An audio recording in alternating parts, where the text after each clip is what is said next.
Hello everyone. In today's video we'll study about glycolysis.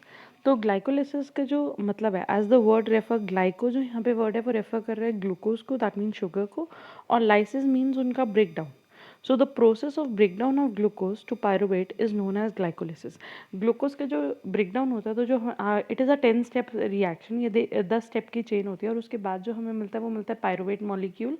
Pyruvate molecule is the first product which we take from glucose, और ये common process है aerobic और anaerobic respiration में। इसके बाद ही pyruvate का ब्रेक डाउन अलग अलग तरीके से होता है डिपेंडिंग अपॉन द प्रेजेंस और absence of oxygen, but till here the breakdown of glucose is common for all aerobic and anaerobic respiration.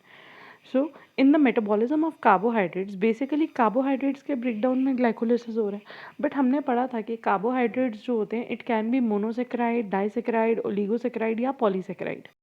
Polysaccharides और डाइसेक्राइड्स जो होते हैं, बेसिकली डाइसेक्राइड मतलब जब दो शुगर मॉलिक्यूल्स आपस में अटैच होते हैं, ओलिगो मतलब small chains of sugar molecule, और पॉलीसेक्राइड मतलब long chain of sugar molecule.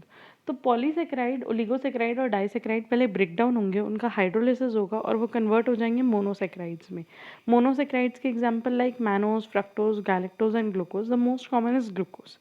उसके बाद फर्दर ब्रेकडाउन स्टार्ट होगा ग्लूकोज का through a chain of series known as glycolysis. Glycolysis कहाँ पर होता है? ग्लाइकोलिसिस होता है सेल के साइटोप्लाज्म में, in all the living cells, no matter वो एरोबिक रेस्पिरेशन कर रहे हैं या एनारोबिक रेस्पिरेशन कर रहे हैं। So the six carbon molecule that is glucose is converted into 3 carbon molecule that is pyruvate। तो इसीलिए एक ग्लूकोज मॉलिक्यूल को ब्रेक डाउन करके हमें मिलते हैं 2 pyruvate molecule, because carbon number जो है वो हाफ हो रहा है, and it is a series of 10 enzyme catalyzed reactions। So let us begin with the main reactions now। In the first step glucose convert हो रहा है ग्लूकोज 6 फॉस्फेट में, then fructose 6 phosphate, and then fructose 1,6 diphosphate. जो important चीज़ है वो याद रखना है, चेन के साथ साथ वी हैव टू रिमेंबर कि कहाँ पे एटीपी यूज़ हो रहा है और कहाँ पे एटीपी रिलीज हो रहा है। Apart from that the names of enzymes are also important, we have to remember and we have to list the name of enzymes. Fructose 1,6 diphosphate बनने के बाद which is a 6 carbon molecule, 2 carbon molecule बनते हैं, that is 2 triose sugar मिलते हैं। One is glyceraldehyde 3 phosphate and second one is dihydroxy acetone phosphate. But glycolysis में जो enter करता है वो करता है ग्लिसरल्डिहाइड 3 फॉस्फेट। सो ग्लिसरल्डिहाइड 3 फॉस्फेट का ब्रेकडाउन होकर पूरा पायरुवेट मिलेगा, एंड उसके बाद डाईहाइड्रोक्सी एसीटोफॉस्फेट भी जो है वो चेंज हो जाएगा ग्लिसरल्डिहाइड 3 फॉस्फेट में, एंड फर्दर कन्वर्ट होगा पायरुवेट में। So after the formation of triose sugar, उसके बाद यहाँ पे एक ऑक्सीडेशन रिडक्शन रिएक्शन होता है, एक रिडॉक्स रिएक्शन होता है। फिर उसके बाद साथ में ही in this step only inorganic phosphate जो है वो ऐड हो रहा है। इनऑर्गेनिक फॉस्फेट ऐड होने के बाद हमें मिल जाएगा 1,3 डाइफॉस्फोग्लिसरेट। उसके बाद 3 फॉस्फोग्लिसरेट, यहाँ पे एटीपी मॉलिक्यूल रिलीज हो रहा है विच इज़ वेरी इंपॉर्टेंट। यहाँ पे 2 एटीपी मॉलिक्यूल इसलिए लिखे हुए हैं क्योंकि एक एटीपी तब रिलीज होगा जब ग्लिसरल्डिहाइड 3 फॉस्फेट ब्रेक डाउन होगा, और दूसरा तब जब डाईहाइड्रोक्सी एसीटोन फॉस्फेट जो है वो ब्रेक डाउन होगा। देन अगेन फॉर्म हो रहा है 3 फॉस्फोग्लिसरेट। उसके बाद जो फॉस्फेट ग्रुप है वो शिफ्ट हो रहा है थर्ड पोजीशन से सेकंड पोजीशन पे, दैट इज 2 फॉस्फोग्लिसरेट। फिर डिहाइड्रेशन रिएक्शन हो रहा है in which phosphoenol pyruvate is form, and last में अगेन एटीपी के रिलीज होने से बन रहा है pyruvate. So this is the diagram जो हम देखते थे +1 या +2 लेवल में, एंड दिस इज़ सेम। तो आप ये वाली डायग्राम रेफर करो या जो टेक्स्ट बुक में दी हुई है वो रेफर करो, both have same things. So let us come to the name of the enzymes and the name of the reactions। So in the very first step ये जो रिएक्शन है वो फॉस्फोराइलेशन है, क्योंकि फॉस्फेट ग्रुप ऐड हो रहा है। So the phosphorylation of glucose by ATP at carbon 6 is catalysed by enzyme hexokinase. यहाँ पे फॉस्फेट ग्रुप ऐड हो रहा है 6 पोजीशन पे, इसलिए इसका नाम है ग्लूकोज 6 फॉस्फेट। और यहाँ पे जो एंजाइम रिस्पॉन्सिबल है that is hexokinase which convert glucose into glucose 6 phosphate। This type of reaction is phosphorylation, and the enzyme responsible is hexokinase, which is the first and the very important enzyme of glycolysis। After the formation of glucose 6 phosphate, glucose 6 phosphate convert हो जाता है fructose 6 phosphate में, और ये सिर्फ एक isomerisation का reaction है। यहाँ पे सिर्फ स्ट्रक्चरल चेंजेस हो रहे हैं, कोई केमिकल फॉर्मेशन केमिकल फॉर्मूला में कोई चेंजेस नहीं आ रहे। तो यहाँ पे सिर्फ आइसोमराइजेशन हो रहा है, इसलिए यहाँ पे जो एंजाइम है that is glucose 6 phosphate isomerase.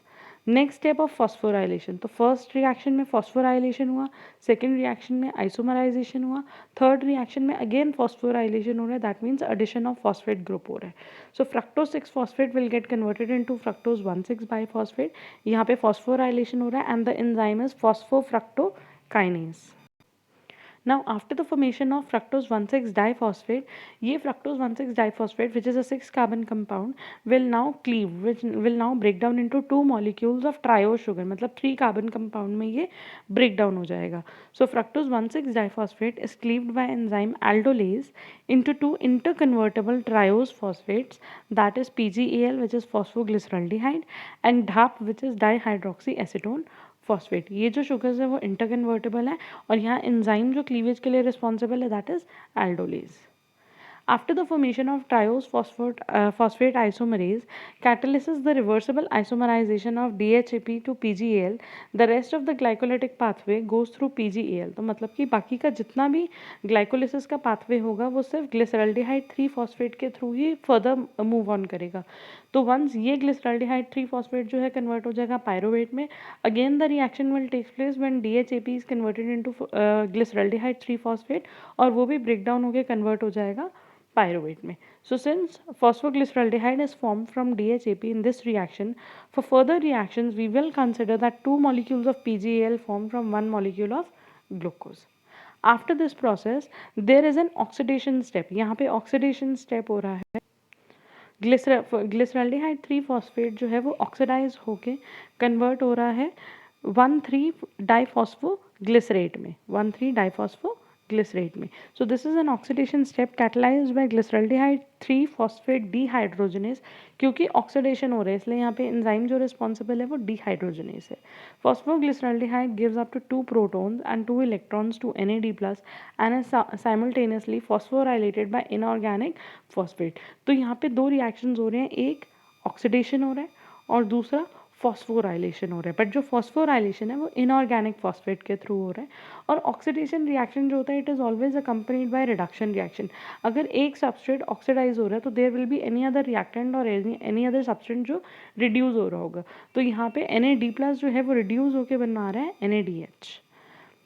And the enzyme responsible here is glyceraldehyde 3 phosphate dehydrogenase plus. You should remember कि यहाँ पे inorganic phosphate अटैच हो रहा है, इसी वजह से यहाँ पे 2 phosphate group आ गए, इसलिए it is named so 1,3 डाइफॉस्फोग्लिसरेट.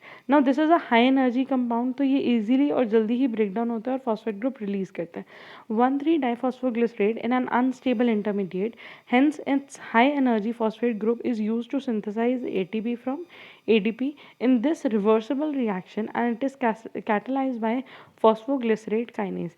ये एक reversible reaction है, यहाँ पे ATP रिलीज हो रहा है and the enzyme responsible is phosphoglycerate kinase. और जो मॉलिक्यूल हमें मिल रहे हैं वो मिल रहे हैं 3 phosphoglycerate. That means first position से फॉस्फेट ग्रुप रिमूव हो जाते हैं. अब हमारे पास फॉस्फेट ग्रुप सिर्फ और सिर्फ थर्ड पोजीशन पे है. Now this 3 phosphoglycerate will convert into 2 phosphoglycerate. मतलब कि फॉस्फेट ग्रुप जो है वो सिर्फ शिफ्ट कर रहा है from carbon 3 to carbon 2 and the enzyme responsible is phosphoglyceromutase. The next step which is the 9th step is dehydration. क्योंकि यहाँ पे वाटर मॉलिक्यूल रिलीज हो रहा है तो इसको हम बोलेंगे डिहाइड्रेशन स्टेप.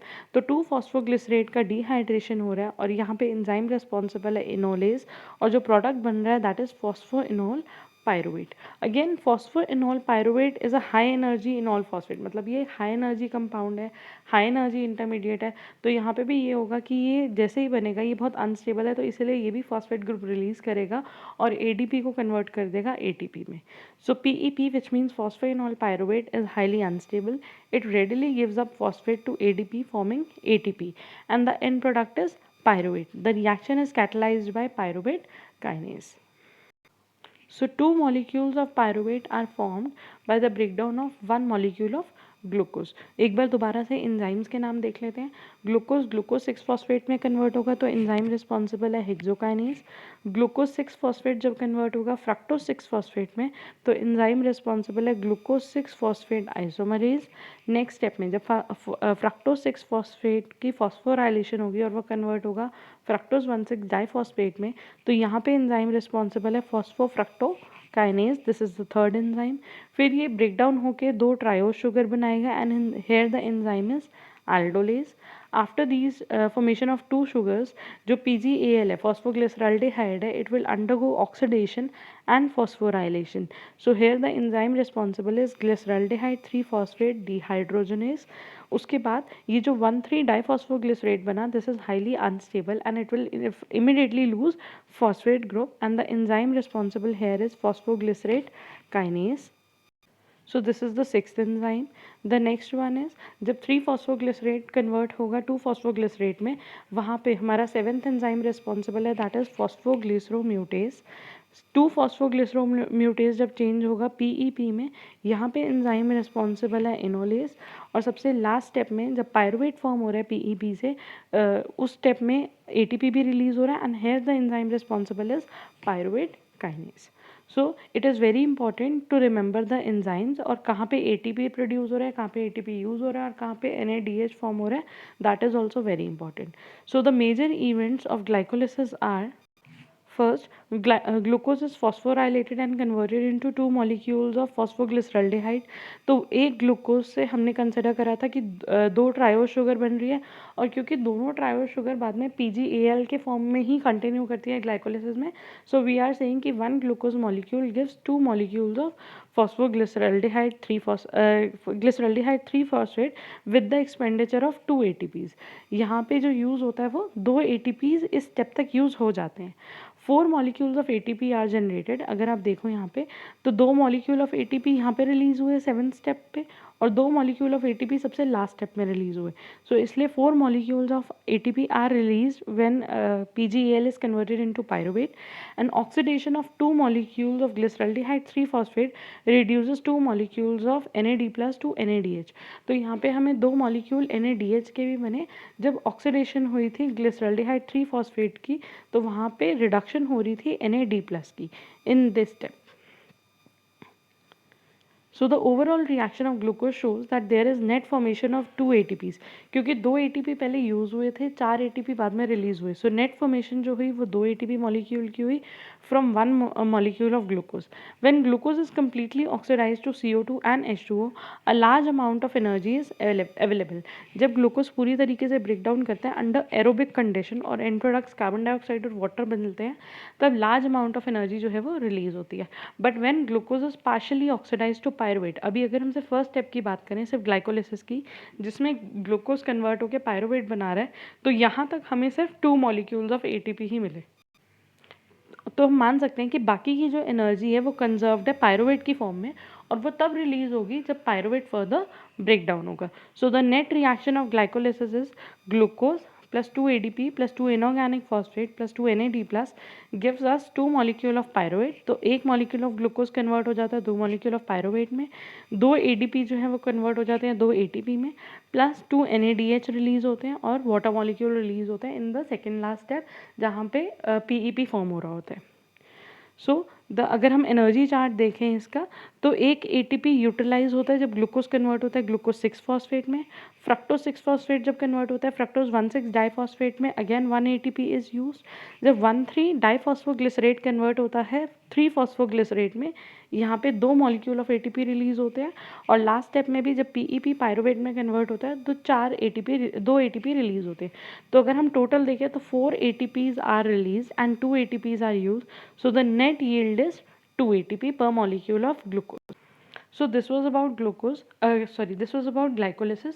Glycolysis में it is very important कि आपको पूरे के पूरे 10 स्टेप, मतलब ये चेन ऑफ रिएक्शन, ये जो डायग्राम है या फ्लो चार्ट आप जिसको बोलते हो, ये आपको याद होना चाहिए। इसमें आपको लेबलिंग में ATP, ADP, NADH ये सब कहाँ फॉर्म हो रहा है वो अच्छे से पता होना चाहिए, प्लस एंजाइम्स के नाम और रिएक्शंस के नाम लर्न करना बहुत इंपॉर्टेंट है। सो अभी हमने पढ़ा कि ग्लूकोज जब ब्रेक डाउन होता है तो बहुत ज़्यादा एनर्जी रिलीज होती है, बट ग्लाइकोलिसिस में only only 2 molecules of ATP are release. इसका मतलब बाकी की जो एनर्जी है वो कंजर्व्ड है पायरुवेट की फॉर्म में, और वो तब रिलीज होगी जब पायरुवेट ब्रेक डाउन होगा। So what happen to the pyruvate that is produced in glycolysis. जो पायरुवेट यहाँ पे बन रहा है उसका क्या होगा? सो इट डिपेंड्स कि अगर पायरुवेट के पास ऑक्सीजन प्रेजेंट है तो एरोबिक कंडीशंस में उसमें क्या चेंजेस आएंगे and how will it enter the TCA cycle. और अगर एनारोबिक चेंजेस हैं तो उसमें फर्मेंटेशन रिएक्शंस होते हैं, और लैक्टेट फर्मेंटेशन या अल्कोहलिक फर्मेंटेशन होता है, और उस प्रोसेस में क्या रिएक्शंस होते हैं और एनर्जी कैसे रिलीज होती है, this will see in the next video. Hope आपको ग्लाइकोलिसिस का कॉन्सेप्ट और इसके प्रोसेस समझ आए हो। Thank you for watching the video.